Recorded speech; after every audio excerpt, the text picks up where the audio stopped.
કે અત્યારની જે યુવા પેઢી છે જે સ્ટોક માર્કેટની અંદર અત્યારે લાગી પડી છે, તો એ ખરેખર એમની માટે આગળ જતા એવી રીતે એમના કામનું ખરું?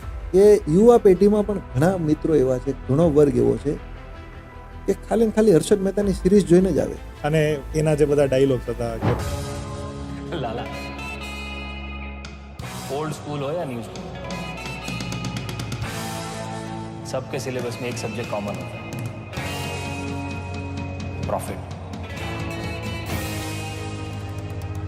और वो मेरा फेवरेट सब्जेक्ट. યુવા પેઢીઓને આવવા માટે હું કહું છું આનેથી બેસ્ટ ધંધો જ વર્લ્ડનો કોઈ બી ધંધો તમે જોઈ લો, આનાથી સારો ધંધો નથી. તો અત્યારના યુવાન પેઢીને ધ્યાનમાં લઈ કઈ રીતે શરૂઆત કરી શકાય ને ક્યાંથી શરૂઆત કરી શકાય? સટ્ટાકીય પ્રવૃત્તિ કરવી જોઈએ, રિસ્ક હે તો ઇશ્ક હે વાલી ડાયલોગબાજી કરવી જોઈએ. હવે આ ડાયલોગબાજી તો હું તમને કહું ને, એ પિક્ચરમાં અને બોલવામાં જ સારી લાગે. અત્યારના સમયની અંદર જોઈએ તો ઘણા બધા યુવાનો છે, બધા એક આઈપીઓ શબ્દથી વધારે પરિચિત થયા છે. કોમન છે અત્યારે, Common જેને છે. મને મળતા જ ભરે છે બધા, પણ લાગતા કોઈ નથી. આઈપીઓ નથી લાગતા, તેમાં કંઈક સેટિંગ હોય છે. Yes. એણે એના સિલેક્ટેડ માણસોને આપી દીધા છે, હા. એવું બધું જાણે છે. કોઈ એવું કીધું કે અમે જાણ્યું ભાઈ 25% રિટેલ પબ્લિકને મળી ગયા છે, તો ખરેખર 25%માં આપણો વારો ન આવે એવું નથી સ્વીકારતા. વાસ્તવિકતા એ છે. આ શેર બજારની અંદર સંપૂર્ણ માહિતી મારે જોતી હોય કે હું અહીંયાથી શરૂઆત કરવા માંગુ છું થી લઈ અને કઈ કઈ રીતે મારે આગળ વધવું, તો એની માટે કયું પગલું ભરવું? इंसान हो या स्टॉक, आखिर जाना सबको ऊपर ही. કે જો ખરેખર તમે કેલ્ક્યુલેશન સાથે જાઓ તો તો કોઈ અહીંયા જુગારની વાત ચાલે, તો જુગાર ખરેખર અને જુગાર કહી શકાય? પણ એ વાતમાં કોઈ જ તથ્ય નથી કે જુગાર તમે વગર કેલ્ક્યુલેશને, વગર આયોજને, એકદમ અનાપ શનાપ કોઈકના કેવા કરવાથી તમે કામ કરો છો, પૈસા જાય છે, તમે માર્કેટમાં એવું શોબાજી કરો છો કે આ જુગાર છે. આ ઘણી વખત આની અંદર જે નુકસાન થતું હોય એ નુકસાનનું કારણ શું હોઈ શકે? આપણે હર હંમેશ આપણો એક સ્વભાવ છે, જ્યારે કોઈકનો વારો આવશે ને ત્યારે આપણે ન્યાયાધીશ થઈ જઈએ, અને પોતાની વાત આવશે ને ત્યારે આપણે સારામાં સારા વકીલ થઈ જઈએ. લાસ વેગાસનું સ્લોગન છે, gambling is not gambling, gambling is best business. જુગારને જુગારની દ્રષ્ટિએ નહીં જો. કયો ધંધો એવો છે જેમાં રિસ્ક નથી, મને એ બતાવો. મિત્રો, આજે આપણે છે ને રાતોરાત પૈસાવાળા થવાનું છે. આપણી વચ્ચે છે શૈલેષભાઈ પદમાણી, એ આપણને રાતોરાત અત્યારે પૈસાવાળા કરી દેશે. તો માયપોડ સ્ટુડિયોમાં શૈલેષભાઈ પદમાણીનું સ્વાગત છે. જોક્સપાટ, આપણે આવી ઘણી બધી કહેવતો અને ઘણા બધા એવા મિથ છે જે શેર બજારને લઈને હાલની અંદર માર્કેટની અંદર ફરે છે કે ભાઈ હું પૈસા નાખીશ અને કાલે પૈસાવાળો. તો એ બધી જ વસ્તુ આજે આપણે જાણવાની ટ્રાય કરીશું. દર્શક મિત્રોને પણ ઘણા બધા પ્રશ્નો છે કે સ્ટાર્ટિંગથી લઈ શેર બજાર શું છે, એને કઈ રીતે આપણે યુઝ કરી શકીએ, આમાં કઈ રીતે પ્રોફિટ છે, શું નુકસાન છે, આ બધી જ વસ્તુ આજે આપણે ચર્ચા કરીશું. પણ સૌથી પહેલા તમારી વિશે જાણવા માંગ્યા છે કે શૈલેષભાઈ પદમાણી એટલે કોણ? શૈલેષભાઈ પદમાણી એટલે તમે જે દર્શક મિત્રોને એને કેવું છે કે સક્સેસ માણસ હોય ને, એટલે આ મારે પોતાનું થોડુંક તમને એવું લાગશે કે આ શૈલેષભાઈ આજે સક્સેસ માણસ હોય ને, એ જે બોલતો હોય ને લોકો એને ફોલો કરતા હોય કે ભાઈ આ વસ્તુ છે ને આવું વસ્તુ. ખરેખર શૈલેષભાઈ પદમાણી એટલે એક નોર્મલ તમે ને હું જેવી છે, જેવી રીતે દર્શક મિત્રો છે એવી રીતે જ હું છું. હું કોઈ સેલિબ્રિટી નથી કે હું કોઈ એવો અનુભવી કે શેર બજારના, જે તમે એમ કીધું કે રાતોરાત કરોડપતિ થવાના મારી પાસે કોઈ મંત્ર છે કાતે, પણ એક બહુ રિયાલિટી છે કે માણસ જ્યારે સ્ટ્રગલ કરતો હોય, અને શૈલેષભાઈ પદમાણી એટલે મારા સિદ્ધાંત પ્રમાણે હું એવું વસ્તુ, કોઈ બી વસ્તુને તમે એક ટાર્ગેટ સાથે કે તમને એવું છે કે મારે આ ફિલ્ડમાં સક્સેસ જવું છે, મારે આ વસ્તુ આ કરવી છે, તો એ થાય છે. હું મારા એક્સપિરિયન્સ પ્રમાણે લાસ્ટ 18 વર્ષથી હું આ ફિલ્ડ સાથે સંકળાયેલો છું. મારું પોતાનું નથી કોઈ એવું ક્વોલિફિકેશન, નથી મારું ફેમિલી બેકગ્રાઉન્ડ આ ફિલ્ડ સાથે સંકળાયેલું, પણ મને દિન પ્રતિદિન જે હિસાબે હું કામ કરતો હતો, મારી કામ કરવાની પદ્ધતિ હતી, એમાંથી રોજ આપણે કંઈક નવું જાણીએ, સમજીએ અને એને કઈ રીતે આગળ લઈ જવાની ટ્રાય કરીએ, અને એનું રિઝલ્ટ આજ તમારી સામે છે. મારી સાથે ઘણા માણસો, ઘણા મિત્રો, ઘણી વ્યક્તિઓ હતા, બધા જ એવું કહેતા હતા કે આ છે, આ વસ્તુ આ કરવી જોઈએ, આ નહીં કરવી જોઈએ, આ કરવાથી આ થાય, આમ કરવો તો આટલો ફાયદો થાય. ઘણા માણસો એવી રીતે પૈસા બનાવ્યા છે, ઘણા છે. પણ એક વસ્તુ છે કે ગુજરાતી કહેવત છે ને, જેવું ગોળ નાખો ને એવું ગળ્યું થાય. તમારે કોઈ બી બિઝનેસ, XYZ બિઝનેસમાં તમારે સક્સેસ થવું છે તો એની પાસે સ્ટ્રગલ કરવો પડે છે. મારા સ્ટ્રગલની વાત કરું તો મારી સાથે જે લોકો ટોપ ટુ બોટમ જોડાયેલા છે એને ખબર છે. આજે કોઈ નવી વ્યક્તિ જોડાય છે તો એને એમ જ લાગે છે કે ભાઈ આવું આવું હતું અને 2007માં એમણે ચાલુ કર્યું હતું, 8માં આવું થયું, 10માં આવું થયું, 12, 15, 18, 20, 22, 24માં તો એ સક્સેસ છે ને થઈ ગયું છે. પણ દરેક સમયમાં દરેક સિચ્યુએશનમાં ઉતાર ચઢાવ તો આવે જ છે અને એ તમારે ફેસ કરવા પડે છે તો તમે સક્સેસ જાઓ છો. મારો ટૂંકમાં તમને પરિચય આપું ને કે હું સૌરાષ્ટ્રથી બિલોંગ કરું છું. મારા ફાધર અહીંયા આવેલા અને ડાયમંડમાં એમની હિસાબે કામ કરતા હતા. મારો જન્મ અહીંયા થયો. હું સ્ટડીમાં જેમ બધા છોકરાઓ હોશિયાર હોય ને એમ હતો જ નહીં. અને મને પોતાને એક એવું હતું કે હું ક્યારેય જોબ નહીં કરું. જો કે દરેક માણસ માત્ર અને સારી વસ્તુ તો હોય જ છે, પણ કુદરતી ભગવાનને કંઈક આપવાનું હશે અને મારા એ સ્લોગાન હતું ને સાચું પડ્યું. મેં ક્યારેય જોબ નથી કરી. નાનું મોટું મહેનત કરતા કંઈક ને કંઈક ટ્રાય કરતા હતા ને એમાંથી આ એક પાસો અમારા એક મિત્ર થ્રુ અમને હાથમાં આવ્યો ને એમણે એમ કીધું કે આમાં આવું ફ્યુચર બની શકે છે. અને અમે ધીરે ધીરે ચાલુ કર્યું. સ્ટોક માર્કેટની ફિલ્ડમાં હું પહેલા નોર્મલ એઝ એ બ્રોકર તરીકે કામ કરતો હતો. પછી એડવાન્સ સોલ્યુશન માટે અમે 2013થી અલ્ગોરિધમ એક પ્લેટફોર્મ પર અમે એના ઉપર કાર્ય કરવાનું શરૂ કર્યું. કે 2013માં અમે જ્યારે શરૂ કર્યું ને ત્યારે લોકો એમ કહેતા કે અલ્ગોરિધમ શું છે એ માર્કેટમાં એટલું પ્રચલિત નહોતું. જ્યારે અમે શરૂઆત કરીને ત્યારે સૌથી પહેલા શેર બજારમાં ટ્રેડ કરવાનું અમે શરૂઆત કરી ત્યારે એવું હતું કે ફોનથી સોદા થતા હતા. આજે તમારે કોઈ શેર લેવા છે તો તમે ફોન કરીને અમને ફોન કરો, અમે તમારા શેર લઈ દઈએ. ટ્રેડિંગ થતું હતું. અમે કીધું કે આમાં આપણે કંઈક એડવાન્સ વિચારવું જોઈએ અને આપણે એડવાન્સ કંઈક કરીએ તો લોકોને કંઈક વધારે સરળતા આપી શકીએ. ઘણીવાર એવા પ્રશ્નો આવતા હતા કે હું તમને ફોન કરું છું, તમારો ફોન એંગેજ આવે છે અને મારો બાય સેલનો રેટ નીકળી જાય છે. તો અમે એના માટે ઓપરેટર પણ કેટલું તમે રાખી શકો? 2, 5, 10, 5, 25, 50 માણસ રાખી શકો, પણ એ જ પ્રોબ્લેમ હતો. તો અમે એડવાન્સ વિચાર કર્યો કે આપણે એડવાન્સ કંઈક વિચારવું જોઈએ. એડવાન્સ વિચારમાં અમારી પાસે 2 ઓપ્શન હતા કે એવું એડવાન્સ આપણે જોઈએ છે કે જે લોંગ ટાઈમ હોય. તો અમારી પાસે ત્યારે માર્કેટમાં બધા જે પ્રચલિત હતું ને એવું એપ્લિકેશન ઉપર જતા હતા કે મોબાઈલ એપ્લિકેશનો બનાવો, ક્લાયન્ટોને જાતે આપી દો ને જાતે જ. તો ત્યાં એવું આવતું હતું કે બધા જ માણસો એક્સેપ્ટ કરશે કે નહીં કરે. એ વાત પણ સાચી જ છે, કારણ કે આપણે વિચારવાનું. તો ત્યાં અમે થોડુંક યુનિક વિચાર્યું કે આપણે કંઈક એવું જ કરી દઈએ કે જ્યારે ક્લાયન્ટોની રિક્વાયરમેન્ટ હોય, જ્યારે એમનો પ્રોગ્રામિંગ કરે તો આપણે એક એવું એપ્લિકેશન બનાવી દઈએ કે એનો એમાં પ્રોગ્રામ ફિટ કરી દઈએ અને એ બાય ડિફોલ્ટ ઓટોમેટિક ચાલ્યા કરે. એને પણ કોઈ હેડક નથી અને આપણે પણ કોઈ હેડક નથી. તો અમે ત્યારથી રિસર્ચ કરીને અમારા હિસાબે જે અમારા સોર્સ પ્રમાણે ગોત્યું તો અલ્ગોરિધમનું અમને એક સારું લાગ્યું. પણ ત્યારે માર્કેટમાં કોઈ બ્રોકરોને એટલું બધું ફેસિલિટી આપતું નહોતું. સંઘર્ષ ચાલુ હતો અમારો. અમે ઘણીવાર ટ્રાયો કરી. એ મહેનત કરતાં કરતાં 2016માં અમે આવ્યા જ્યારે નોટબંધી થઈ. ત્યારે મોદી સરકારે ડિજિટલ પર ભાર વધારે મૂક્યો. તો ત્યારે અમને એવું લાગ્યું કે અમારા ધંધાને ખરેખર હવે સપોર્ટ મળશે અને ત્યાંથી ખરેખર ટર્નિંગ પોઈન્ટ છે કે અવેરનેસ લોકોનામાં આવી અને ડિજિટલ યુગ આવ્યો એક નવો જ તે એ તમને મને બધાને દેખાય છે. તો ત્યાંથી ધીરે ધીરે અમારી સાથે જે 10% લોકો હતા ને એ 50% થઈ ગયા કે જે એક લેવલે કામ કરતા હતા ને એ લોકોએ કીધું કે ભાઈ અલ્ગોરિધમ અમારે કરવું છે ને અલ્ગોરિધમ આવી અમને સફળતા મળે છે ને આવું અમે સાંભળ્યું હતું તો તમે આવું અમને એક કામ ચાલી ગયું. અને જે તમને અને બધાને જ ખબર છે કે જે ફ્લો આવ્યો, અમે 100 જણાનું કામ કરતા હતા ત્યાં સીધું હજારો નહીં પણ 5000માં કામ થઈ ગયું. એ છે કોરોના. કોરોનામાં 20 વર્ષથી 35 વર્ષની યંગ જનરેશન આવી અને એણે જે ક્રાંતિ લાવ્યા છે કે જેનું રિઝલ્ટ આજ મારી સામે છે. તમે જે કહો છો કે શૈલેષભાઈની સફળતાનું કારણ, તો શૈલેષભાઈની સફળતાનું કોઈ કારણ નથી. શૈલેષભાઈની સફળતામાં મોટામાં મોટો હાથ છે કે અમે જે ફિલ્ડમાં હતા, અમે જે વસ્તુ લઈને બેઠા હતા એ લોકોએ સ્વીકારી છે અને એ લોકોને ખબર પડી ગઈ છે કે આ વસ્તુ વાપરવાથી આ વસ્તુનો આટલો બેનિફિટ છે. અને આજે તમે માર્કેટમાં કદાચ રીલ્સમાં જોયું હશે, ગમે ત્યાં પેપરમાં જોયું હશે, અલ્ગોરિધમ એટલે એકદમ રનિંગ વસ્તુ થઈ ગઈ છે. આ અમે આજથી 10 વર્ષ પહેલા વિચારતા હતા. બસ એટલો ડિફરન્ટ છે. હા, એ કહેવાય ને કે બધી તૈયારીઓ તૈયાર હતી, બસ એને ખાલી બૂસ્ટ મળવાની અને બૂસ્ટ આપવા માટે અમે ઘરે ઘરે જઈને કહી નહોતા શકતા કે તમે આ સ્વીકારો. પણ જ્યારે લોકોની જરૂરિયાત હતી, જ્યારે લોકોને લાગ્યું ત્યારે એ લોકોએ સ્વીકારી લીધું છે અને એનું રિઝલ્ટ આપણી સામે છે. હા, એ જ વસ્તુ એમના કોરોનાની સાથે એક બીજું પણ પરિબળ કામ કરી ગયું. એ છે એક સમયે આવેલી ફેમસ વેબ સિરીઝ સ્કેમ 1992 અને હર્ષદ મહેતાની સિરીઝથી લોકોને બસ એટલું જ થઈ ગયું કે નહીં, હું પણ હવે આવી રીતે સ્ટોક માર્કેટની અંદર કંઈક કરવા માંગુ છું. બસ પરફેક્ટ એવું જ છે.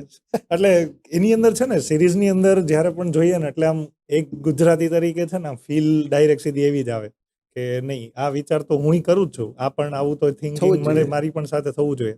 અને એના જે બધા ડાયલોગ્સ હતા કે માલે તો મોહબ્બત હે, રિસ્ક હે તો ઇશ્ક હે, તો એ ડાયલોગ વિશે તમારું શું કહેવું છે? રિસ્ક હે તો ઇશ્ક હે. હવે આ ડાયલોગ બાજુ તો હું તમને કહું ને, એ પિક્ચરમાં અને બોલવામાં જ સારી લાગે.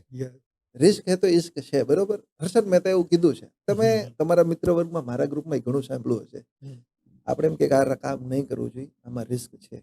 આ વસ્તુ રિસ્ક હે તો ઇશ્ક, એ આપણને ત્યારે એવું કે યાર દોસ્ત તું શું આ કરે છે. રિસ્ક હે તો ઇશ્ક, કામ કરવું જ જોઈએ. રિસ્ક કેલ્ક્યુલેટેડ રિસ્ક હોવું જોઈએ. આજે દરેક ધંધામાં રિસ્ક છે, હું ના નથી પાડતો, પણ એક રિસ્કનું તમારે કેલ્ક્યુલેશન, એનું એક ફેક્ટર હોય.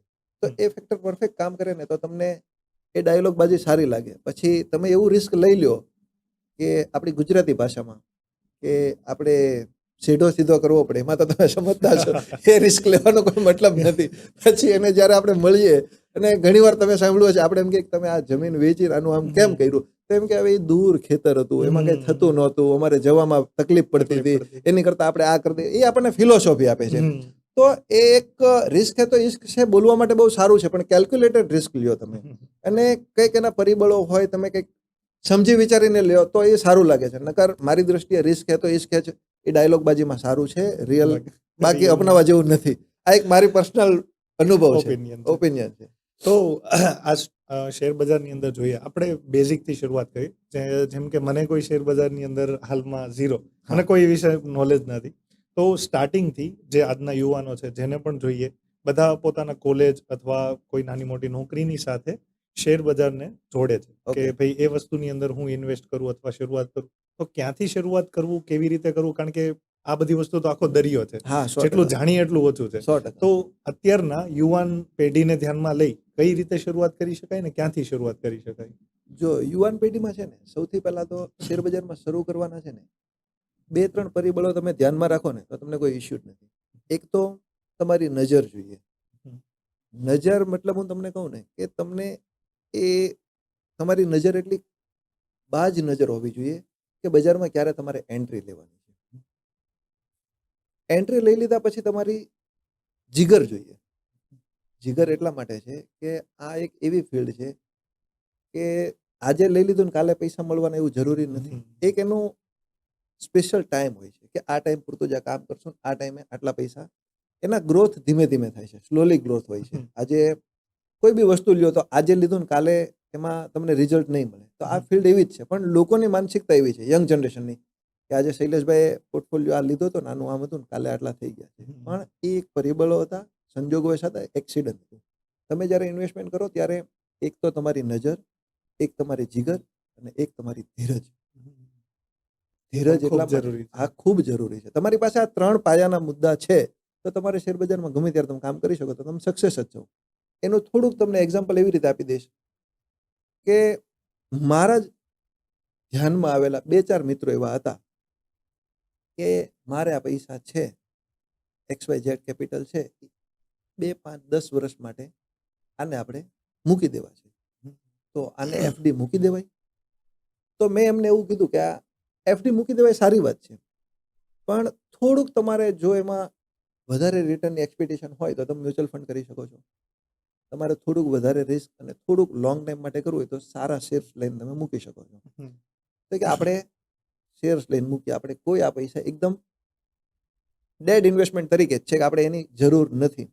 તો મેં એને એવું કીધું કે તમે આ XYZ શેર તમે લઈ શકો છો, તમારી હિસાબે R&D કરો. તો એણે R&D કર્યું, બીજા 5 મિત્રોને પૂછ્યું, એણે એની હિસાબે રિસર્ચ કર્યું, જોયું, જાણ્યું, અને એણે મને કીધું કે ફાઇનલી આ વસ્તુ મને લેવાનું લાગે છે અને આ વસ્તુ મારે લેવી જોઈએ. અને ખરેખર એ વસ્તુ સારી હતી.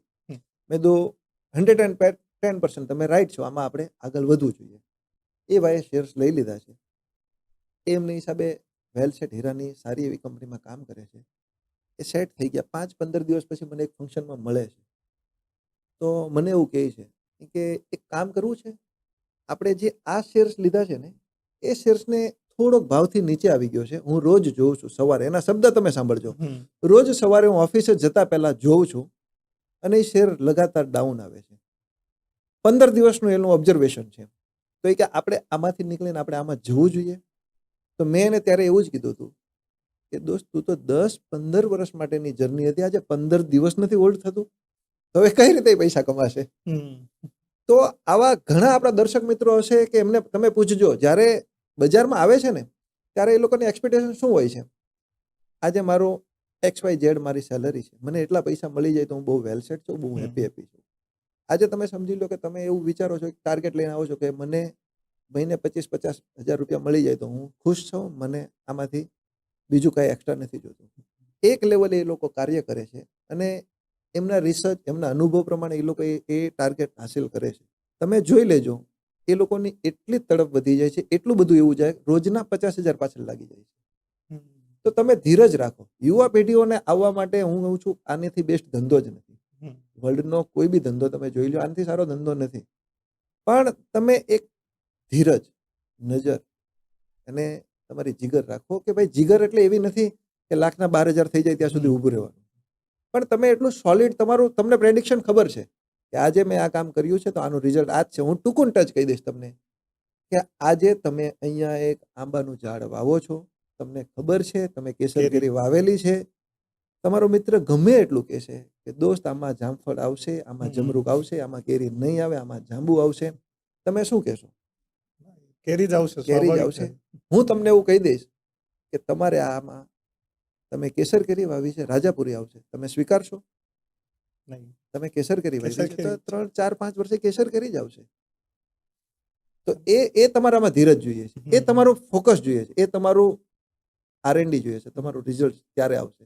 તમે જ્યારે એક લેવલે શ્યોર છો કે મેં જે કાર્ય કર્યું છે એનું રિઝલ્ટ આ જ આવશે.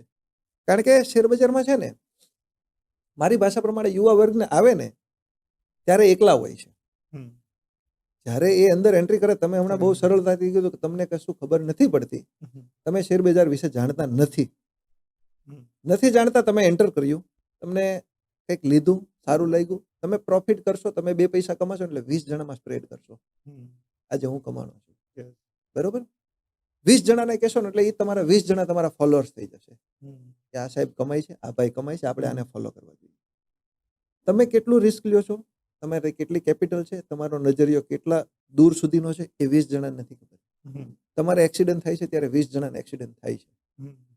એક એક્ઝામ્પલ આપી દો કે આજે તમે પ્રોફિટ કર્યો છે, તમે સાંજે આવીને મને બતાવશો કે આપણે આજે 5,000 રૂપિયા કમાણા, મારે એ જ લેવું છે. મારે એ જ લેવું છે. હવે આજે તમે 5,000 રૂપિયા કમાણામાં એમાંથી તમે 2,000 રૂપિયા કદાચ પાછા આપવાલ છો બજારને, હું એ આપવાલ નથી, મારી કેપિટલમાંથી જાય છે. તો મારે મારી જાતે શીખવું જોઈએ, મારે મારી જાતે એમાંથી R&D કરવું જોઈએ અને મારે મારી જાતે જ તેમાંથી મારી કેપેસિટી પ્રમાણે એમાં પૈસા લગાવવા જોઈએ. તમે આટલું કરી શકો. તમે આને સાઈડ બિઝનેસ જોવો છો એ પાકું છે, પણ તમે છે ને સાઈડ બિઝનેસની સાથે R&D ચાલુ રાખો. તમારા પૈસા લગાવો છો તો શું કામ લગાવો છો? કંપની શું કરે છે, કંપનીમાં કેટલા ટાઈમ માટે ગ્રોથ છે, કેટલા ટાઈમ માટે નથી કંપનીની, તમે બેલેન્સ શીટ જુઓ, કંપનીનું એક તમને ટૂંકું કહી દઉં, તમે આજે મને 5,000 રૂપિયા તમે આપો છો તો તમે મારું બેકગ્રાઉન્ડ તો ચેક કરો છો, 100%. કરો છો ને? તમે એમનું આપો છો તો કંપનીમાં તમે ભાગીદાર થાવ છો. તમે એવી કંપની હારે ભાગ રાખશો? કોઈ દિવસ નહીં. તો યુવા વર્ગને આટલું જાણવાની જરૂર છે. એટલે આપણે એવું કહી શકાય કે તમારું સિમ્પલ બેઝિક ની અંદર તમારું R&D પાવર જો હોય તો જ આની અંદર તમે આવવું કદાચ જોઈએ. એન્ટર આવવું જોઈએ. મારું તો બહુ સ્પષ્ટ છે. કોઈક કહે છે, કોઈક વ્યક્તિ મળી છે, કોઈ ટિપ્સ આપે છે, હું આ શીખેલો છું તો આ જ થશે, એમાં ક્યારેય નહીં પડવું જોઈએ. આજે એની વ્યાખ્યા શું, તમે એવું કેના હિસાબે પ્રેડિક્ટ કરી શકો છો આ જ વસ્તુ થશે. તમે એવું જોયું હશે કે રિલાયન્સ વેચી દો, એક એક્ઝામ્પલ, આપણે રિલાયન્સનું નામ લઈએ, રિલાયન્સ વેચી દો, મને ખબર છે રિલાયન્સ નીચે આવશે. મુકેશભાઈ કરતા આપણને વધારે ખબર છે. તો એવું કોઈ શ્યોરિટી નથી હોતી. એના એક તમે R&D કરી શકો છો. બાકી કોઈ વ્યક્તિ એમ કહેતી કે હું તમને કહું છું તમે આ જ થશે, એવી વસ્તુ નથી. એ વાતમાં તથ્ય નથી. તમે જોયું હશે, જાણ્યું હશે, તમને ઘણી વાર મળ્યું હશે કે મારી પાસે આવી ટિપ્સ છે, મારો એક મિત્ર છે ને એમ કહે છે કે મને આટલા પૈસા આપી દો, હું આ મેનેજ કરી દઈશ. તમે એવું રિસ્ક નહીં લ્યો. મારી પર્સનલ સલાહ, આ તો પાકથી તો દરિયો છે, મેં કીધું એમ છે. પછી તમને એ જ સાંભળવા મળશે કે આપણે કર્યું હતું પણ મજા ન આવી, આપણે જે કરતા હોય નહીં કરાય. એટલે આમ કહી શકાય કે ઘણા બધા એવી રીતે કહે છે કે આ જે શેર બજાર છે એ એક જુગાર છે. કારણ કે ઘણી વખત એક યુટ્યુબમાં છે ને ફેમસ એક આખું એવી શોર્ટ ફિલ્મ બનેલી છે કે એની અંદર એના ઘરની અંદર હોય તો એના પપ્પા આખો દિવસ બેઠા હોય અને એ વખતે એનો છોકરો હોય એ એની સાથે ચીડાતો હોય કે ગમે કઈ વસ્તુ હોય કે આખો દિવસ શું ઘરે બેઠા રહ્યો છે એમ. અને એવી બધી ચર્ચાઓ થાય. એ સમયની અંદર કંઈક સ્કૂલની અંદર કંઈક એન્યુઅલ ફંક્શન હોય કે જેની અંદર એમણે રિપ્રેઝેન્ટ એવું કરવાનું હોય કે એના વાલીઓ હોય પોતે શું કરે છે એની વિશે ઇન્ફોર્મેશન આપવાની. એટલે સ્ટેજ ઉપર જઈને બધા વાલીઓ, અમુક કોઈ બિઝનેસમેન હોય, અમુક પોતાનું એવી રીતે નોકરી કરતા હોય, અને આ જે છોકરાના પપ્પા જેવા સ્ટેજ ઉપર ચડે ને એટલે તરત જ પાછળથી બધા એવી રીતે એમને આમ કે જુગારી આવ્યો, જુગારી. એટલે ફરીથી એ ત્યાં ડિમોટિવેટ પોતે થઈ જાય છે. પણ એનો છોકરો એનું સ્ટેન્ડ લઈને કહે છે કે આ જે કંઈ પણ વસ્તુ છે આખી દુનિયાનું કેલ્ક્યુલેશન કરી, રિસર્ચ કરી અને પછી પરફેક્ટ આંકડા બેસાડી અને એની ઉપર જે શેર બજારમાં જવું, તો એ પણ એક ખરેખર બહુ સારું કામ છે. એટલે એ સ્ટોરી આમ હિટ કરે કે જો ખરેખર તમે કેલ્ક્યુલેશન સાથે જાઓ તો તો કોઈ issue અહીંયા જુગારની વાત ચાલે છે. તો જુગાર ખરેખર આને જુગાર કહી શકાય? હવે તમે કીધું ને એમ કે તમે સવાલ પૂછ્યો એમાં જવાબ છે જ તે. એ છોકરો પોતે કહે જ છે. હમ, એ છોકરો આઈ થિંક એ રીલ મેં પણ જોઈ છે હમ, કે કોઈ વ્યક્તિને ખબર નથી સિંગાપુરનું કેપિટલ શું છે. yes. કદાચ આ જ રીલ છે. હા, નાનો એ જ, એવો એ જ, છોકરો એ જ. છે. એ છોકરો બહુ ઘણા બધા આંકડા બોલે છે. હમ, હમ, ઘણી બધી એવી ઇન્ફોર્મેશન આપે છે કે એમના મેડમને પણ ખબર નથી. yes. કે કદાચ એની ડિટેલ્સ હું પૂછીશ ને તો મેડમને પણ શરમ Sure લાગશે, નહીં. પણ એના જવાબ નથી. પપ્પાને ખબર છે. એ મારા પપ્પાને ખબર છે એવું ઈ છોકરો કહે છે. હમ, તો એ છોકરો બહુ સત્ય છે અને સાચી વાત છે. હમ, રહી વાત જુગારની, તો તમે દર્શક મિત્રોને પણ પૂછજો. જે જુગાર કહેતા હશે ને એ આપણે નાના હતા ત્યારે ભણતા હતા ત્યારે તમે એક વાર્તા સાંભળી હશે કે એક શિયાળ દ્રાક્ષ ખાવા માટે જાય છે. હમ. 3-4 વાર જમ્પ કરે છે, દ્રાક્ષ હાથમાં નથી આવતી. એટલે કે છે દ્રાક્ષ ખાટી છે. દ્રાક્ષ ખાટી છે. તમે વગર કેલ્ક્યુલેશને, વગર આયોજને, એકદમ અનાપ શનાપ કોઈકના કેવા કરવાથી તમે કામ કરો છો, પૈસા જાય છે. હમ, તમે માર્કેટમાં એવું શોબાજી કરો છો કે આ જુગાર છે. હમ. ખરેખર જુગાર નથી. બધાના પર્સપેક્ટિવ અલગ અલગ છે. પર્સપેક્ટિવ અલગ અલગ છે. લાસ વેગાસનું સ્લોગન છે, gambling is not gambling, gambling is best business. જુગારને જુગારની દ્રષ્ટિએ નહીં જોવું. કયો ધંધો એવો છે જેમાં રિસ્ક નથી, મને એ બતાવો. કોઈ પણ. આમાં પણ એવું છે. તમે તમારી કેપેસિટી પ્રમાણે ખરીદી કરો, તમે તમારી આયોજન પ્રમાણે કાર્ય કરો તો જુગાર નથી. હવે તમારે જુગાર સાબિત જ કરવો છે તો એનો તો કોઈ રસ્તો નથી. પણ વધારે પડતી જુગારની વ્યાખ્યા એટલા માટે એવું છે કે આપણે કાઠિયાવાડી લોકોની ઇમોશનલ એટેચમેન્ટ હોય છે લોકો સાથે. એ ઇમોશનલ એટલા બધા હોય છે ને કે ભાઈ આ ભાઈ કર્યું છે ને તો મારે કરવું જોઈએ, એ ભાઈ પડે ને તો આપણે પડી જવાનું. હમ. આપણને કઈ જ ખબર ન હોય, કઈ જ ખબર નથી કે આ વસ્તુ આ હતી. પછી એમ કે આપણે એવું કર્યું હતું પણ આપણને મજા ન આવી એટલે આપણે બંધ કરી દીધું, એ કામ ન કરે. પણ મારી અંગત પર્સનલ એક વસ્તુ કહું ને કે આ વસ્તુ મેં પોતે પણ ફીલ કરી છે. હું જ્યારે આ ફિલ્ડમાં શરૂઆત થયો ને પછી 2-3 વર્ષ પછી મારા ફાધરે એમ કીધું કે હવે તારી એન્ગેજમેન્ટ કરવી જોઈએ અને માર્કેટમાં તારી વાત કરીએ. તો મેં કીધું સારું, હવે આપણે ગોતીએ મારા લાયક જે પાત્ર હશે, જે હશે એવું કંઈક આપણે કરશું. તો મારા ફાધરને બધા લોકો કહેતા હતા કે તમારા છોકરાને એન્ગેજ કરવાની હોય ને તો મને કહેજો, બહુ સારી છોકરી છે, વ્યવસ્થિત ઘર છે અને મારા મિત્રની જ છોકરી છે, એ લોકો સારા છોકરાનો નાતે કરે. બધી જ વાત ઓકે. મારા ફાધર કે ઓકે, કંઈ વાંધો નહીં, તમે વાત ચલાવજો, તમે વાત કરજો. એ ભાઈ જેવા છોકરીવાળાના ઘરે જાય એ એમ કે આવી આવી રીતે મારા મિત્રનો છોકરો છે, આવું આવું છે. એટલે એ પ્રશ્ન કરે, છોકરો કરે છે શું? કે શેર બજારનું. એટલે ત્યાંથી ખાલી એટલો જ આન્સર આવતો હતો, સારું પછી તમને કેવડાવશું. એટલે પછી ક્યારે જવાબ આવે પછી જ જવાબ જ નહોતો આવતો. એટલે આ અમારા ઘરે અમે પોતે પણ ફીલ કર્યું. મારા ફાધરે પણ મને 2-3 વાર બેસાડીને કીધું એ કે શૈલેષ આમાં તને નથી લાગતું કે કંઈક વિચારવું જોઈએ? મેં કીધું પપ્પા, જે નસીબ હશે, જે વસ્તુ હશે, આ તે હશે. સ્વીકારવું પડશે કે રિયલ જે લોકો સમજી શકે છે એને કોઈ ઇશ્યુ નથી સમજવા એને તો આ તે વસ્તુ છે. આજે મારા મેરેજ થઈ ગયા છે તો હું એવું નથી કહેતો કે દરેક માણસે એ જ દ્રષ્ટિએ જોયું હતું. જે લોકો સમજી શકે છે, જે કરી શકે છે એને કોઈ ઇશ્યુ નથી. બાકી તો જુગાર કેવો છે તો તમને ખબર છે કે દરેક માણસને દરેક વસ્તુમાં જુગાર. આજે હીરા છે તો હીરામાં તમને નથી મજા આવતી તો તમે એમ કહેશો કે બહુ રિસ્કી કામ છે. ટેક્સટાઇલ છે તો ટેક્સટાઇલમાં આપણે એવું કહીએ છીએ કે પૈસા આપણા બધું જ આપણું, પૈસા મારવાડીઓ જેમ વહીવટ કરે ને એમ કરો. એવું મારવાડીનું કે એકબીજાને બ્લેમિંગ નહીં કરો. તમે તમારા સિદ્ધાંતો તમે સમજો ને. વિરાટ કોહલી છે તો વિરાટ કોહલી એમ કે હું વિશ્વનો બેસ્ટ બેટ્સમેન છું તો હું 4 સ્ટમ્પથી નહીં, 3થી નહીં રમું, 4થી રમીશ, 2થી રમીશ. સિદ્ધાંત સાથે તમે છેડછાડ નહીં કરો તો જુગાર નથી. હવે બધા ખેલાડીઓ એવું ઓબ્જેક્શન ઉઠાવી શકે કે વિરાટ કોહલી બેસ્ટ બેટ્સમેન છે એટલે અમને 4 સ્ટમ્પ આપો, આઉટ આઉટ કરવામાં સરળતા પડે. એટલે એ સિદ્ધાંત સાથે છેડછાડ થાય. જ્યારે તમે નથી સમજી શકતા ત્યારે તમે એવું કહો છો કે આ વસ્તુ છે, પણ એ વાતમાં કોઈ જ તથ્ય નથી કે જુગાર છે. એટલે આ વસ્તુને જોઈએ કે હવે હું અત્યારે શેર બજારની અંદર એન્ટર થાઉં છું, જુગાર નથી, બધી વસ્તુ હું સમજુ છું. તો કઈ કઈ એવી બાબતો ધ્યાનમાં રાખવી જોઈએ જેનાથી મને એ વસ્તુમાં તકલીફો ઓછી પડે? તકલીફોમાં બે વસ્તુ છે. જો કોઈ બી પીરિયડ છે ને, તમને મેં હમણાં શરૂઆતમાં કીધું ને એવું છે, તકલીફ તો પડવાની જ છે. મોદી સાહેબના સ્લોગનને તમે વિચારો, આફતને અવસરમાં ફેરવો. હમ. આફતને અવસરમાં ફેરવો. એક વસ્તુ છે, તમારે ઇન્વેસ્ટમેન્ટ કરવું છે તો ઇન્વેસ્ટમેન્ટના તમે પાર્ટ કરો. હમ. 3 પાર્ટ કરો, 4 પાર્ટ કરો, 5 પાર્ટ કરો. આજે તમે ગુજરાતીમાં તમને ખબર હશે કે આપણે અધીરાય હમ. એક સાથે ભાઈ રોજ કોણ મગજમારી કરે, હમ. એક સાથે આપણે લઈ લઈએ. ગુજરાતીમાં જ કહેવત છે, ટીપે ટીપે સરોવર ભરાય. હમ.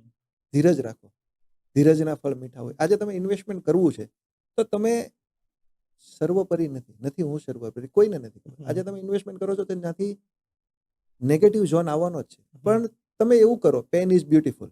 દર્દ છે તો એ દર્દને છે ને કઈ રીતે ઓછું કરવાનું? જ્યારે તમે એક પાર્ટ ઇન્વેસ્ટમેન્ટ કરો છો, પાછું નીચે આવી બીજો પાર્ટ કરો, ત્રીજો પાર્ટ કરો, ફેસ એના બનાવો. અમુક ફેસ તમારે જેટલી કેપેસિટી છે એ પ્રમાણે મારે 10,000 રૂપિયા લગાવવા છે તો 5,000ના 2 ફેસ કરો, 2,000ના 5 કરો, 3,000ના 3 કરો. એવી રીતે કરશો, આ રીતે પ્લાનિંગથી જશો તો હું શ્યોર છું ક્યારેય તમને આ ઇશ્યુ નહીં આવે. તમે એવું જાણી શકો છો કે આવું ઇન્વેસ્ટમેન્ટ કરીને આવા પ્લાનિંગથી કરેલા કોઈ માણસ દુઃખી નહીં થાય. એટલે આમ વિચારીએ ને તો કોઈ પણ વસ્તુની અંદર ઘણીવાર વિચાર કે કોઈ પણ વસ્તુ કરીએ પછી ત્યારે એમ થાય કે આ વસ્તુ જો મને કોઈક આટલા વર્ષ પહેલા કરી નાખી હોત તો સારું હતું, અથવા તો આ વસ્તુ એવી છે કે મને કોઈકે શીખવાડી હોત ને તો હું અત્યારે અહીંયાની આની કરતાં પણ આગળ હોત.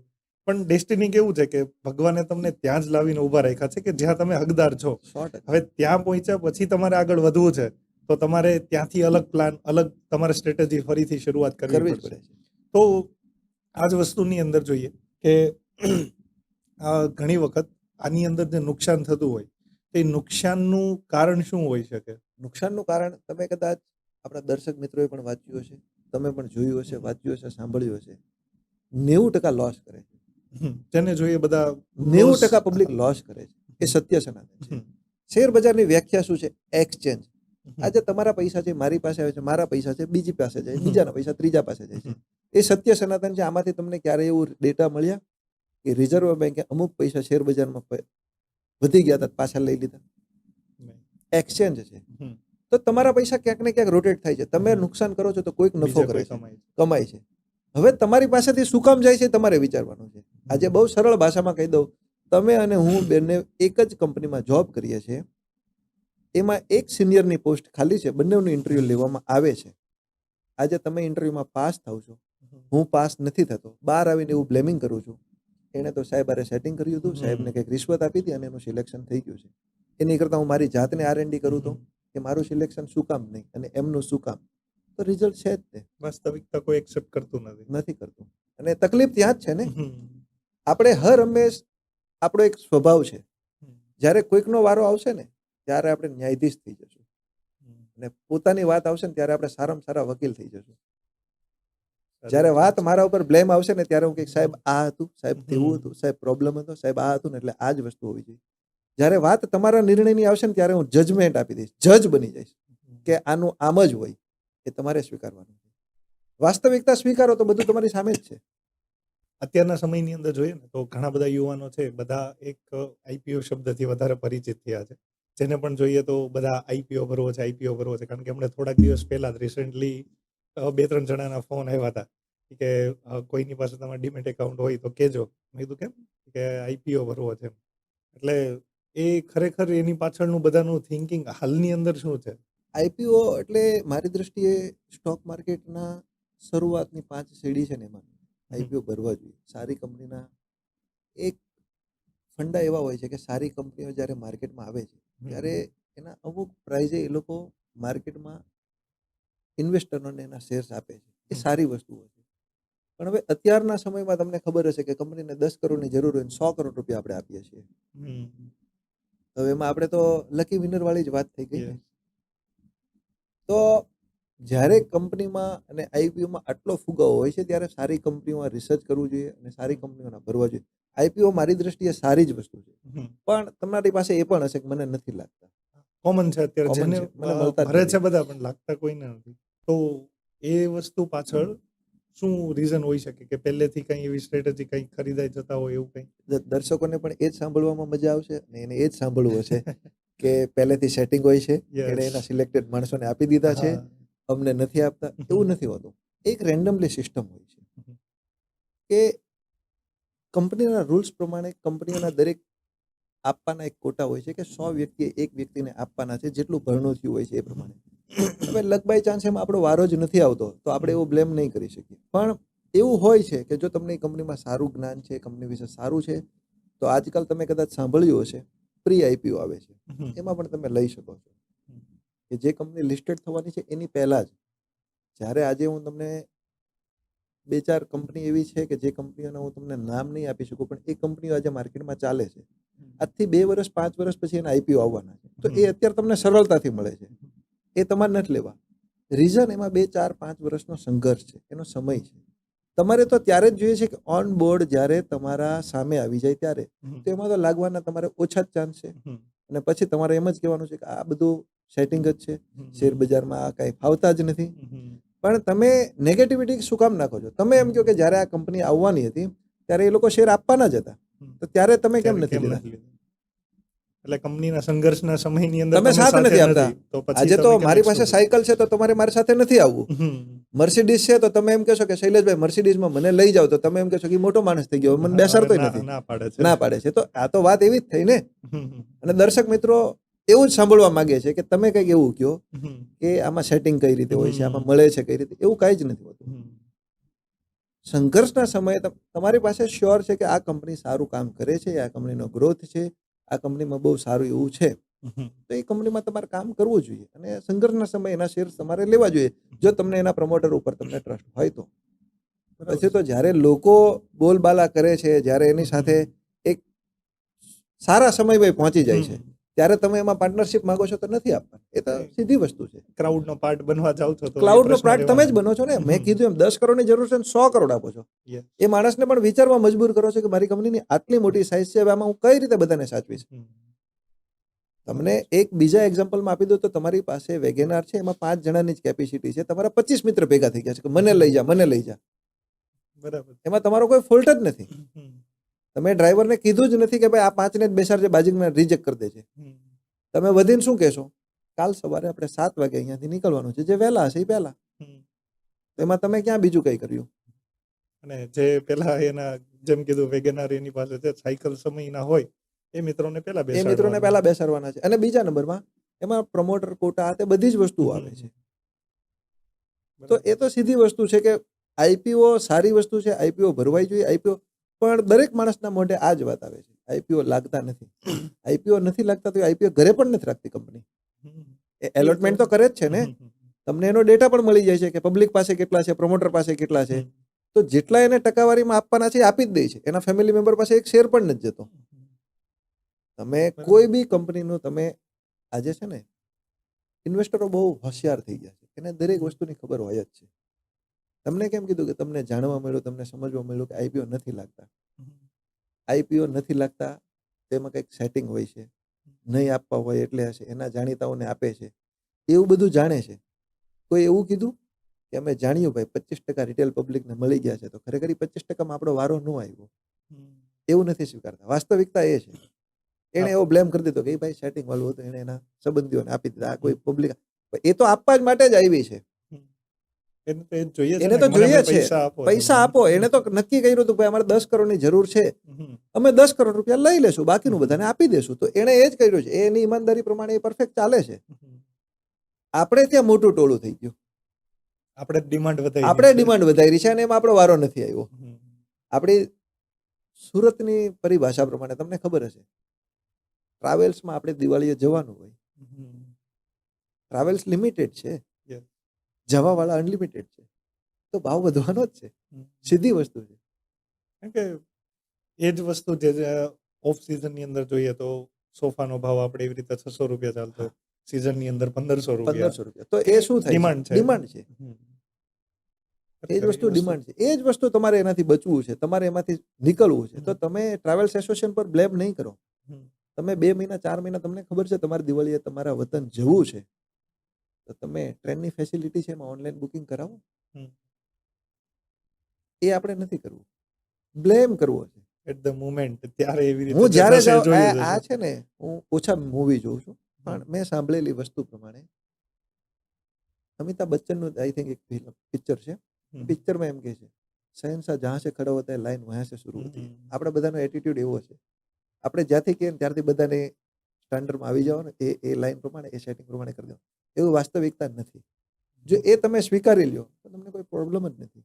એટલે અત્યાર સુધીની જે બધી વસ્તુ જાણ્યા પછી એનું તારણ તરીકે કહી શકાય તો મને એવું લાગ્યું ત્યાં સુધી, જેમ કે તમારો R&D પાવર ખૂબ સારો હોવો જોઈએ. પરફેક્ટ, જો તમે કરી શકો છો તો જ તમે આની અંદર એન્ટર થાઓ. પરફેક્ટ. તમારી પાસે ધીરજ હોવી ખૂબ જરૂરી છે. સૌથી અગત્યનું એ લાગ્યું કે તમે વાસ્તવિકતા સ્વીકારતા શીખો. જે છે કોઈ વસ્તુ ઉપર બ્લેમ નહીં. Blame હા, નથી. હું ત્યાં નથી પહોંચ્યું તો મારું કદાચ કોઈ એવું કારણ અથવા કોઈ ફેક્ટર એવું રહ્યું હશે કે એ 25% કે કોઈ જે પર્સન્ટેજ છે એની અંદર હું ફિટ નથી બરોબર છે. બેસતો. નેક્સ્ટ મારા પ્રયાસો એવા હોવો જોઈએ કે હું એ પર્સન્ટેજની અંદર ફિટ બેસું. એટલે ખરેખર આની વિશે ખરું જાણીને મને પણ આનંદ થયો.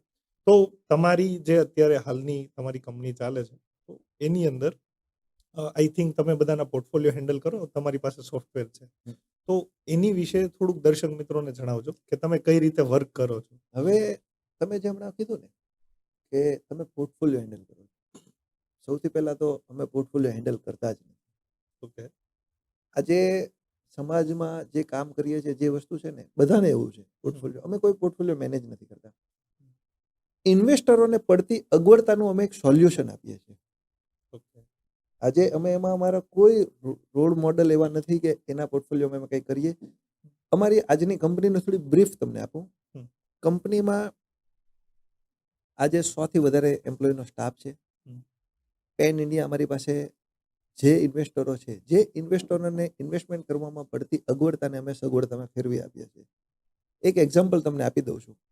આજે તમારે ઇન્વેસ્ટમેન્ટ કરવું છે, આજે તમારું ખૂબ સારું R&D છે, તમારા રિસર્ચ પ્રમાણે તમારે સવારે આ શેર્સ લેવા જોઈએ. આ શેર્સ આ રેટ ઉપર લેશો અને અમુક સમય પછી આ રેટ આવશે તો ત્યાં તમે વેચશો એટલે તમને સારામાં સારો પ્રોફિટ મળશે. આવું તમારું R&D છે. તમારું R&D બહુ સચોટ છે, તમે ખૂબ ટાઈમ આપ્યો છે, એના નિચોડ સ્વરૂપે આ રિઝલ્ટ તમારી પાસે છે અને તમે આમાં અનેક વાર સક્સેસ પણ છો. તમારે આ પ્રેક્ટિસ રોજ બરોજ કરવી પડે એવું છે.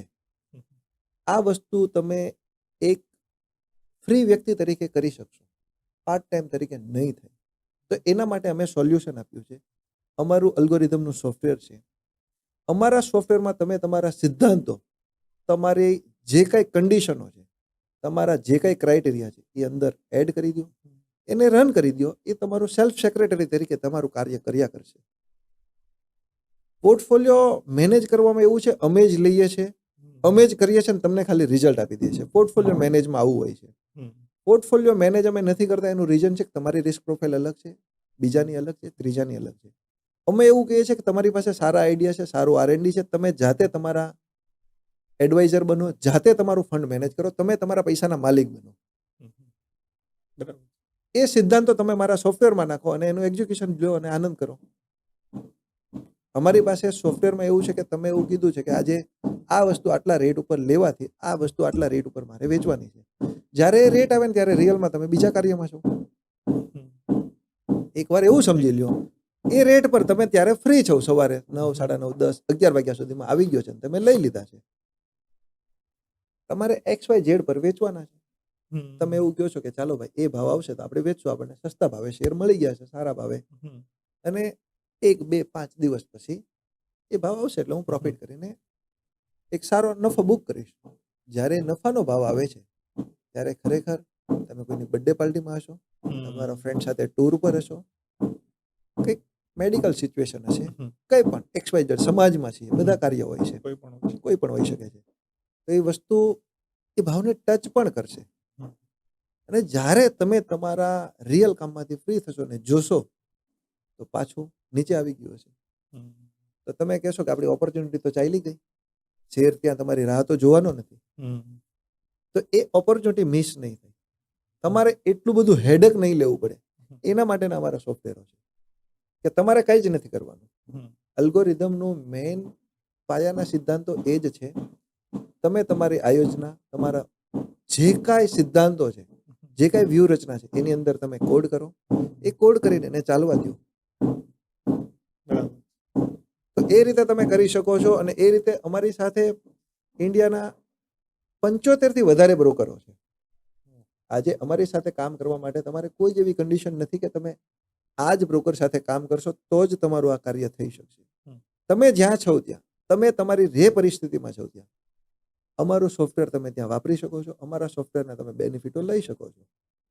મેં શરૂઆતમાં તમને કીધું, અમારી પાસે એવી કોઈ જ યોજના નથી, એવું કોઈ રોકેટ સાયન્સ નથી કે તમારા પૈસાના અમે ડબલ કરી દઈશું, તમારા પૈસામાં આટલું મળે છે, આ તે છે.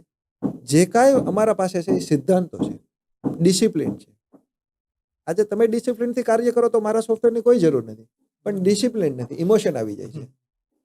જેમ કે એક ટૂંકું એક્ઝામ્પલ આપીને તમને કહું, તમે કોઈ પણ તમારા કંઈ પણ કાર્ય કરશો ને ત્યાં તમારા ઇમોશન આવશે ને ત્યાં 19-20 થશે. એનું એક્ઝામ્પલ તમને મુન્નાભાઈ MBBS નું છે. ડોક્ટર અસ્થાના કહે છે હું મારી છોકરીનું ઓપરેશન નહીં કરું, ઓપરેશન કરીશ તો હાથ ધ્રુજશે. આમાં સેમ એવું છે. તમે તમારી પોઝિશન નહીં કાપો, પ્રોફિટમાં હોય કે લોસમાં હોય. આજે તમને 100 રૂપિયા મળે છે, તમે એમ કહેશો થોડીક વાર વેઇટ કરીએ, હમણાં 105 થશે. એ લોભ આવ્યો ને. એન્ટ્રી કરી ત્યારે તમારે 100 રૂપિયા ઇનફ હતા. હવે 5 રૂપિયા લેવામાં કોઈક વાર તમે 100 રૂપિયા ગુમાવશો. કોઈક વાર તમારા સારા મિત્રો આવશે, થોડીક વાર હોલ્ડ કરો, મને એવું લાગે છે બહારના બજારો સારા હતા, આપણું બજાર ઉપર જવું જોઈએ. પ્રેડિક્શન આવી ગયું, ઇમોશન આવી ગયા, અટવાઈ જશો. અમારી કંપનીમાં આજે 100 થી વધારે એમ્પ્લોય છે. તમને જાણીને નવાઈ લાગશે, મારી કંપનીમાં ખાલી અમને એટલી જ ખબર હોય છે આજે બજાર શરૂ છે. બિપિનભાઈ આજ બજાર શરૂ છે. બરાબર, એવું છે. પણ અમને એ નથી ખબર કે કયો શેર પ્લસ છે ને કયો શેર માઇનસ છે. આપણે એનું કામ જ નથી. રિસર્ચ કેલ્ક્યુલેશન તો તમારે જ કરવાનું છે. અમે બાકી તમને ખાલી હેલ્પફુલ કરીએ છીએ ડિસિપ્લિન કરવા માટે. અમે એવું કહીએ છીએ કે તમે ડિસિપ્લિનથી કાર્ય કરો. તમે તમારા સિદ્ધાંતો છે, તમારા સિદ્ધાંતો સાચા જ છે જો ડિસિપ્લિનથી કરો તો. ડિસિપ્લિન ચૂકી જશો તો તમારે આ પ્રોબ્લેમ આવવાનો જ છે. અને એ પ્રોબ્લેમ નહીં લાવવો હોય તો તમે કોઈક વ્યક્તિને આપી દો. હું તમને બહુ સરળ ભાષામાં સમજાવું છું.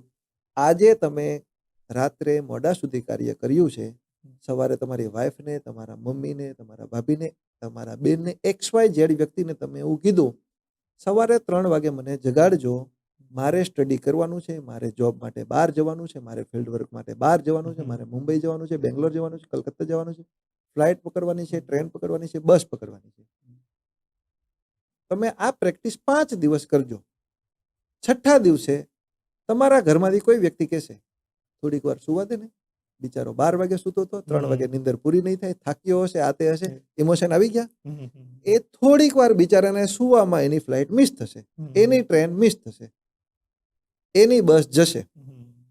એ શું ગુમાવ્યું છે એ જે વ્યક્તિએ મિસ કરી છે એને ખબર છે. એમના મમ્મીને, એમના બેનને, એમના ભાભીને, એમના વાઈફને એટલું જ છે બિચારાને હેલ્પફુલ થાવ. તમારા સારા માટે જ કર્યું ને. ઇન્ટેન્સ ખોટો નથી, ઇન્ટેન્સ ખોટો નહોતો, પણ કંઈક ને કંઈક અટવાઈ ગયું. તમે બધાને છોડી દો, તમે અલાર્મ મૂકો. બરાબર છે. તમે અલાર્મ મૂકી દો. That's it. કઈ જ નવું નથી. બરાબર છે. એટલે આ જે વસ્તુ છે એની અંદર તમે કીધું કે તમારી કંપનીમાં અત્યારે હાલની અંદર 100 જણાનો સ્ટાફ છે, એટલે ઘણા મોટા નંબર્સ કહેવાય. તો એની પાછળ ખરેખર સંઘર્ષ ઘણો બધો રહ્યો છે. હા, તો એ સંઘર્ષ વિશે થોડું જણાવો. સંઘર્ષ તો મેં કીધું ને, મેં જ્યારે શરૂ કરી ત્યારે 1% થી ચાલુ કર્યું અને 100 સુધી પહોંચ્યા. તમારા સારા ભાવાર્થ, સારી વસ્તુ અને સારા વિચારો હોય તો એ 100 સુધી પહોંચો તમને ખબર નહીં હોય. આજે મારી કંપની સાથે જોડાયેલા એમ્પ્લોયો, મારી સાથે જોડાયેલા વ્યક્તિઓ, હું એટલી શ્યોર તમને કહી શકું કે મારે ત્યાંથી તમારે ગમે ત્યારે ટ્રાય કરવાની. સૌથી પહેલા તો છે ને, મારી ઓફિસમાં કોઈ એમ્પ્લોય સિસ્ટમ નથી. તમે આના ભાગીદાર છો. આપણે આવું છે, આપણે આવી રીતે ચલાવીએ છીએ, બધા જ પાર્ટનર છીએ, બધાને હળી મળીને સાથે કાર્ય કરવાનું છે. તમને હજુ એક વસ્તુ જાણીને નવાઈ લાગશે, શેર બજાર સવારે 9:15 શરૂ થઈ જાય છે. કદાચ આપણા દર્શક મિત્રોને પણ એ સવાલ હશે કે 9:15 શેર બજાર ચાલુ થઈ જાય તો 9 વાગે મારી ઓફિસમાં 100 વ્યક્તિ પ્રેઝન્ટ થઈ જવા જોઈએ, તો જ ચાલે. કારણ કે આપણે તેનું સોલ્યુશન તમને જાણીને નવાઈ લાગશે, અમુક ટકા વર્ગને બાદ કરીને બધા જ એમ્પ્લોય 9 વાગ્યા પછી 10 વાગે આવે છે. અને 10 વાગ્યાનો પણ કોઈ મારી ઓફિસે પંચિંગ નથી. સેમ સિનારીઓ અમારી ઓફિસની અંદર બી જે વિડીયો એડિટિંગનું અમારે જે ચાલે છે માય સ્ટુડિયોમાં, એમાં બી સેમ મનીષભાઈ લલિતભાઈનું પણ કેવું એવું જ છે કે આપ કોઈને પણ અત્યારે હાલની અંદર એમ્પ્લોય જેવો કોઈ ટ્રીટ છે જ નહીં. સેમ વસ્તુ પર્સન્ટેજની અંદર છે. જે કંઈ કામ કરે નોર્મલી કોઈ પણ જગ્યાએ કંપનીમાં જો જોબ કરશે 8,000 10,000 સેલેરી આપશે, ઇન્ક્રીમેન્ટ 6 મહિને અથવા વર્ષે હા. થશે. વધીને 10,000ની સેલેરી હોય તો કેટલું ઇન્ક્રીમેન્ટ થશે? 11,000 કે 12,000 થશે. અહીંયા પર્સન્ટેજની અંદર છે, ભલે પહેલા મહિને 6,000 નું કામ કરશે પણ બીજા મહિને એને કેપેસિટી હશે, એને એવું થશે કે ભાઈ મારામાં કેપેબિલિટી છે તો એ 10,000 નું કામ પહોંચી શકે. હા, Perfect છે. કંપની એને 40% પર્સન્ટેજ એને આપે છે, તો એ પર્સન્ટેજની અંદર એ લોકો ઘણું બધું કંપનીને પણ ફાયદો થઈ શકે જો એ ઓછા પર્સન્ટેજ રાખે તો. પણ એ પણ વ્યક્તિ છે તો કંપની છે એવું એ પણ વિચારે છે, એટલે એના કારણે કંપની અત્યારે ચાલે ઘણી છે. સારી રીતે ચાલે છે. અને દરેક કંપનીમાં એવું હોય છે કે જ્યારે તમે એમ્પ્લોયની દ્રષ્ટિએ ટ્રીટ કરો ને ત્યારે કંપની નથી ચાલતી. હમ. એને એક ફેમિલી મેમ્બર તરીકે ટ્રીટ કરો તમે. આજે XYZ છે, સ્વાભિમાન બધાને છે, બધાને ગોલ છે, બધાને નીડ છે, બધાને આગળ જવું છે. હમ.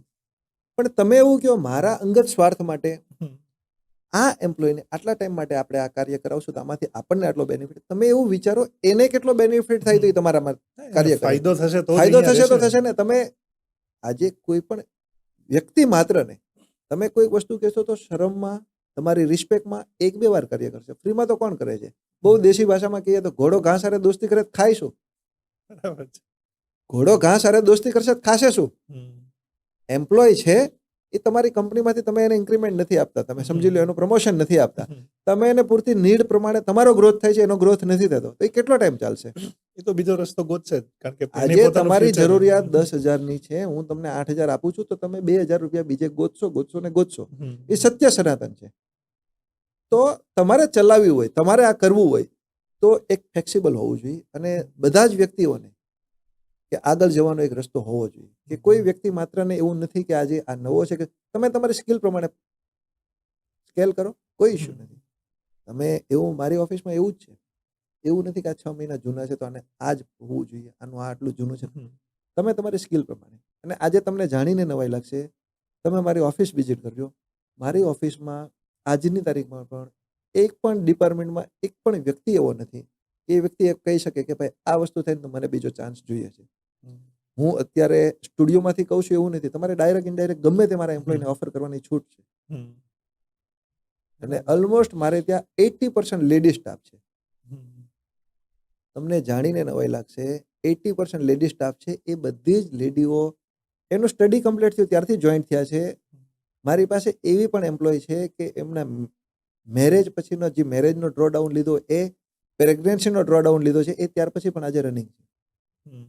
તો એ ક્યારે એટલો સમર્પિત હોય? એટમોસ્ફિયર પ્લસ ત્યાં એને ઘર જેવી ફીલ આવે છે ફીલ એના આવે. કારણે. અને અમને પણ એ જ ફીલ આવે છે. હમ. અમને લાગતું જ નથી કે અમારા એમ્પ્લોય છે. હા, તમારી ઓફિસ બહારથી જોઈએ તો ઘર જ લાગે છે. હા, ઘર જ લાગે છે. અને અમારું અંદરનું એન્વાયરમેન્ટ પણ એ જ છે. અને અમારી સફળતા 100% હું તમને કહું કે આમાં મારા કોઈ જ પાયાના સિદ્ધાંતો નથી. 100% મારા એમ્પ્લોયને સમર્પિત છે. કે આજે મને કમ્પ્લીટ જ્યાં પણ પહોંચાડ્યો છે, આજે એ લોકોએ ખાલી ને ખાલી મને વિઝિટિંગ કાર્ડ તરીકે અહીંયા મોકલેલો છે. બાકી સંપૂર્ણ શ્રેય હું મારા સ્ટાફને આપીશ. 100%. એટલે ઘણી વખત મનીષભાઈ અને લલિતભાઈ પણ જે પાર્ટનર છે એ પણ એ જ વાત કહેતા હોય કે પૈસા કમાવાની ગરજ જો બેય બાજુથી હોય તો વધારે તો મજા આવે. વધારે કારણ કે એમને પણ એટલું જ મળતું હોય ને આપણને એટલું મળતું હોય તો બેય સાઈડથી આપણી ઇન્વોલ્વમેન્ટ સારું એવું થાય થાય અને કંપની સારી એવી ગ્રો તો કરી જ શકે. ગ્રો કરે છે. બરાબર. એક ચલો સવાલ પૂછી અને અહીંયા પોડકાસ્ટ આપણે પૂરું કરીએ Okay. કે આ શેર બજાર છે, આ શેર બજારની અંદર સંપૂર્ણ માહિતી મારે જોતી હોય કે હું અહીંયાથી શરૂઆત કરવા માંગુ છું થી લઈ અને કઈ કઈ રીતે મારે આગળ વધવું હોય તો એની માટે કયું પગલું ભરવું જોઈએ? જો સંપૂર્ણ માહિતી તો તમને એક સરળ ભાષામાં કહું ને તો આજે અમે પણ શીખીએ છીએ. હમ. અને રાકેશ ઝુંઝુનવાળા કદાચ નામ સાંભળ્યું, એ સાહેબ પણ શીખતા જ હતા. અત્યારે તો એ નથી રાઈટ નાઉ. હાલમાં. તો R&D તો રોજ કરવું જ પડે છે. હમ. શેર બજાર કેવું છે કે તમે નાના એવા લેવલે શરૂઆતનું બેઝિક તમને જેટલો ખ્યાલ આવે એટલું, જેટલા માણસોને મળો એટલું જાણો, સમજો, એમાંથી કંઈક તમારા કામનું એટલું જ્ઞાન લ્યો. આજે શેર બજાર છે ને કે એમેઝોનનું, જેમ તમને એમેઝોનની એપ્લિકેશન છે ને એવું છે. એક બહુ મોટો સ્ટોર છે. બધી જ વસ્તુમાં તમારા કામની નથી. તમારે શું જોઈએ છે? તમારે શું જોઈએ છે, તમારે કેટલું જોઈએ છે, તમારે કેવું જોઈએ છે, એ તમે રિસર્ચ કરો. સારા માણસોના કોન્ટેક્ટમાં રહ્યો, સારા માણસો પાસેથી તમે એને શીખો, જાણો, સમજો. એકવાર તમે એને ઓબ્ઝર્વેશન કરો, આ કરવાથી શું હતું, આ કરવાથી શું નહોતું, પછી તમે એને એપ્લાય કરો. એવી રીતે તમને ધીરે ધીરે 1 by 1 તમે કરશો ને તો તમે સફળ થશો. પણ એ હું ફરીને કહીશ કે એવું કોઈ જ નથી કે A to Z માહિતી શેરબજારની મારી પાસે છે. રોજ તમારે શીખવું પડશે, રોજ તમારે એમાં સમર્પિત રહેવું પડશે.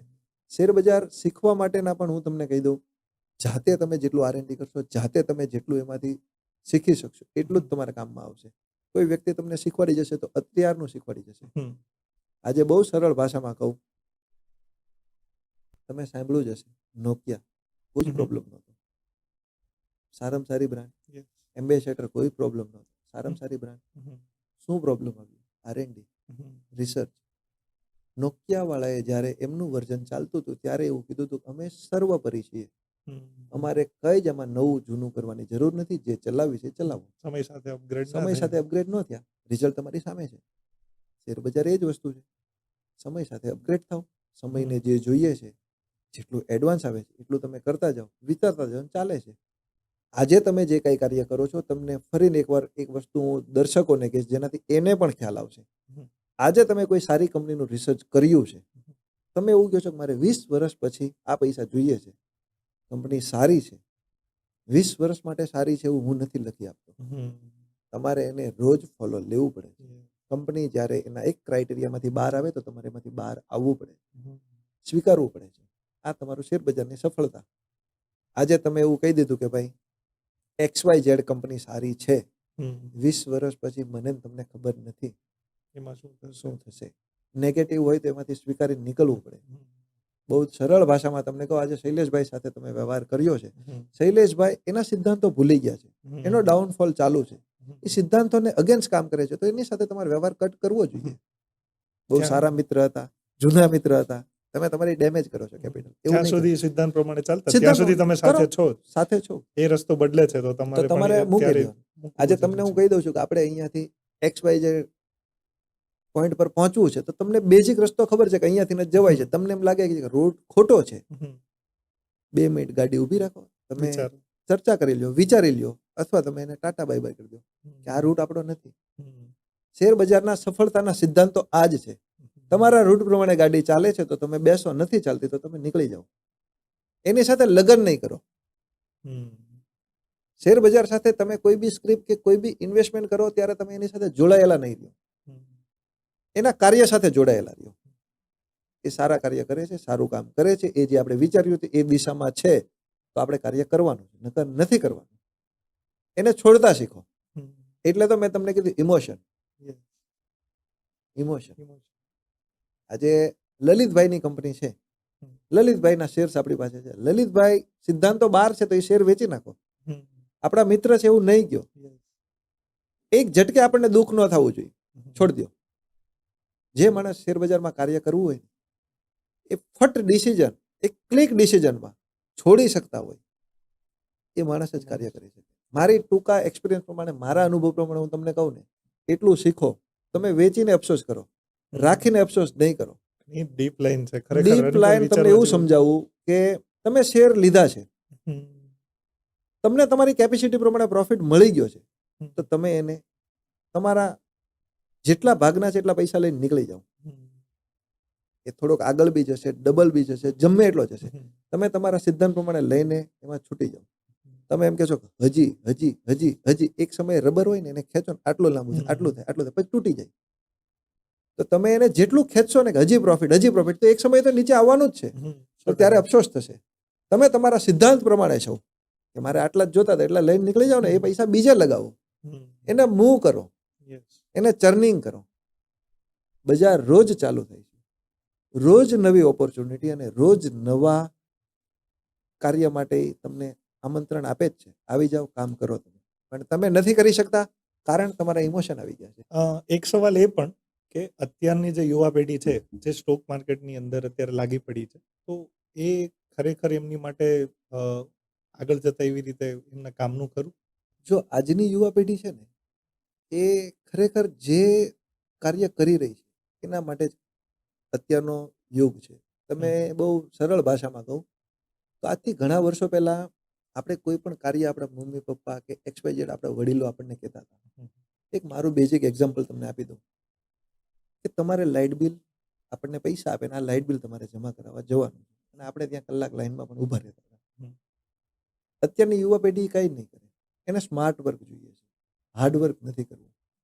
તો સ્માર્ટ વર્ક જેને કરવું છે, જે લોકો સારું રિસર્ચ કરી શકે છે, જે લોકો ક્લિક ડિસિઝન લઈ શકે, એના માટે 100% સારું છે.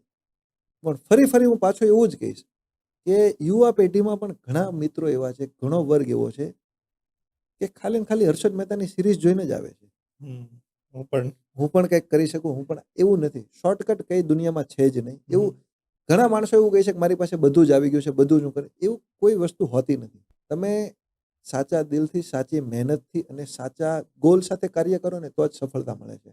શોર્ટકટ માટે કંઈ નથી. યુવા પેઢી હોય કે ગમે તે હોય, યુવા પેઢી જે કાર્ય કરે છે એ બહુ સારી વસ્તુ છે અને બહુ પ્રાઉડ ઓફ ફીલ થાય આપણને કે આવા યુવાનો કાર્ય કરે ને ત્યારે આપણને એમ લાગે કે ખરેખર દેશમાં બહુ સારું કાર્ય થઈ રહ્યું છે અને ખરેખર એ સારા પૈસા કમાઈ રહ્યા છે. પણ એમાંથી 2-5-10% નેગેટિવ પણ હોય છે. તો એને લઈને હું એવું પણ ન કહી શકું કે યુવા પેઢી ખોટા રસ્તે જઈ રહી છે. યુવા પેઢીનો રસ્તો રાઈટ છે, પણ અમુક વર્ગને બાદ કરીને બહુ સારું કાર્ય કરી શકે છે.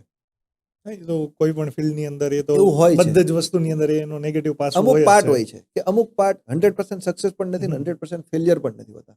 છે ને. ક્રાઇટેરિયાને ક્રોસ કરવાની પહેલેથી લિમિટેશન હોય જ કે જો અહીંયાથી ક્રોસ હા. કરો તો એનો મિસયુઝ થાય જ છે. તમને બહુ શુદ્ધ ભાષામાં કહું ને તો સફળતા છે ને એ તમારા માટે ત્યાં પૂરી નથી થઈ જતી અને નિષ્ફળતા છે ને એ પણ પૂરી નથી. ફરી પાછો બીજો અધ્યાય ચાલુ જ થાય છે. આજે તમે સફળ છો તો કાલે તમે નિષ્ફળતાની તૈયારી સાથે તમે બીજું પગલું ભરશો તો જ તમે સફળ થશો. આજે તમે નિષ્ફળ છો તો કાલે તમે બીજું પગલું ભરશો તો જ તમે સફળ થશો.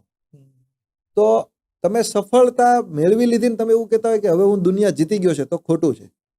એ ક્યારેય પૂરું જ નથી એ પૂરું જ નથી થતું. તો સેમ એવું જ તે નિષ્ફળતામાં છે. યુવા પેઢી જો આ વસ્તુ સમજી શકે તો બહુ સારી ફિલ્ડ છે અને આમાં બહુ સારા, મારી કરતાં વધારે દર્શક મિત્રોને ખબર છે કે આના સ્કોપ શું છે અને આની કેટલી સ્ટ્રેન્થ છે અને આમાં તમારે કાર્ય કરવું હોય ને તો તમારે કેટલી બધી આમાં ઓપોર્ચ્યુનિટી છે જે તમે અનબિલિવેબલ, કે તમે કલ્પના નહીં કરી શકો કે તમે આમાં આટલું મોટું આ સામ્રાજ્ય છે, આટલો મોટો દરિયો છે. તમે દરિયો પીવાની વાત કરો છો, દરિયો ક્યારેય તમારથી પીવાનો નથી. તમે તમારું આમાંથી જેટલું લઈ શકતા એટલું લઈ લો, કારણ કે આ ફિલ્ડ એવડી છે. એટલે આના માટે તો કોઈ અઢળક છે. અને યુવા પેઢી આવે, જેટલી યુવા પેઢી આવે છે, જેટલા યંગ જનરેશન આવે છે, એમાં એક સૌથી મોટી વસ્તુ એ છે કે કંઈક ને કંઈક નવા વિચારો, નવા આઈડિયા અને નવી કંઈક ને કંઈક શરૂઆત કરે છે. તો ફ્યુચર તો એના માટે કંઈ વિચારવાનું જ નથી કે યુવા પેઢીઓને આ કરવું જોઈએ, પણ સિદ્ધાંતો સાથે કરવું જોઈએ. એનો મતલબ હું એને પ્રોત્સાહન નથી આપતો કે સટ્ટાકીય પ્રવૃત્તિ કરવી જોઈએ. રિસ્ક હે તો ઇશ્ક હે વાલી ડાયલોગબાજી કરવી જોઈએ. કેલ્ક્યુલેટર રિસ્ક કરો. તમે તમારા ધીમે ધીમે તમને સમજાતું જાય, તમને જેમ ખ્યાલ આવતો જાય એવી રીતે કરો. આજે તમારે એક મોટો બ્રાન્ડ બનાવી છે, એક મોટો શોરૂમ બનાવો છે, તો તમે સીધો શોરૂમ આપે તો નહીં મહેનત થાય. તમે એક નાના પાયે શરૂઆત કરો, એનો અનુભવ કરો, સમજો, ગ્રાહકોની નીડ સમજો, ગ્રાહકોને શું જોઈએ છે. તો એવી રીતે તમે બજારને સમજો, બજારમાં આવો, તમે એમાંથી લેવેજ કરો. 2, 4, 5 વર્ષ તમારા એક્સપિરિયન્સ પ્રમાણે, તમારી કેપેસિટી પ્રમાણે 1 બાય 1 સમજતા જાઓ, સમય આપો અને કામ કરો. સફળતા જ છે. ટૂંકમાં શોર્ટકટ તો કોઈ શોર્ટકટ છે જ નહીં. શોર્ટકટ પોસિબલ નથી. શોર્ટકટ કેવા માટે અને સમજાવવા માટે હોય છે, બાકી એવું કંઈ હોતું નથી. તો શૈલેષભાઈ, લાસ્ટમાં દર્શક મિત્રોને તમે તમારો જીવનનો પૂરો એક સંદેશ આપવા માંગતા હોય તો શું આપશો? બહુ ટૂંકી ભાષામાં છે, કારણ કે મને બહુ લાંબુ, મારી પાસે એટલું નોલેજ નથી, એટલે હું લાંબો સંદેશો નહીં આપી શકું. પણ એક જ ભાષામાં તમને સમજાવું ને કે માણસ હોય કે શેર હોય, સરવાળે ઉપર જ જવાનું. આ મારું સ્લોગન નથી, એક મોટિવેશનલ સ્પીકર છે એમનું સ્લોગન છે, ઇન્સાન હો યા સ્ટોક હો, આખિર જાના સબકો ઉપર હી હે. હવે ક્યારે જવાનું છે ને એ તમને મને નથી ખબર. જો સારું R&D કરી લ્યો ને સારું તમે સમજી લ્યો તો તમને ખબર પડી જાય છે. સરસ. તો ખૂબ સરસ શૈલેષભાઈ, આજે તમારી પાસેથી આ બધી માહિતી મેળવીને ઘણો આનંદ થયો કે શેર બજારમાં શરૂ થવા પહેલાનું જે પ્લાનિંગ હોય કયું પ્રી પ્લાનિંગ છે, કઈ કઈ બાબતો ધ્યાનમાં રાખવી જોઈએ, અહીંયાથી શરૂઆત કરીએ તો આગળ જતા ઘણા બધા પ્રોબ્લેમો તો આવશે જ, પણ એ પ્રોબ્લેમોને આપણે ઝેલી શકીએ એવું ઘણી બધી આ વાતો આજે જાણ્યા. અને સ્ટાર્ટિંગમાં જેમ વાત કરી હતી એ પ્રમાણે કે રાતોરાત પૈસાવાળું થવું છે, તો અહીંયા થોડોક શબ્દોને ફેરવીએ કે રાતોરાત નહીં, પણ રાત્રે રાત્રે થોડી થોડી મહેનત કરીને પણ જો આગળ જશું અને સમજી વિચારીને કેલ્ક્યુલેશન કરીને જશું તો ચોક્કસ પૈસા આની અંદરથી પણ મળશે. તો આપનો ખૂબ ખૂબ આભાર. આજે તમે માયપોડ સ્ટુડિયોની અંદર વધાર્યા. માયપોડ સ્ટુડિયો ટીમ આપનો ખૂબ આભાર માને છે. જય Thank હિન્દ, you. જય ભારત.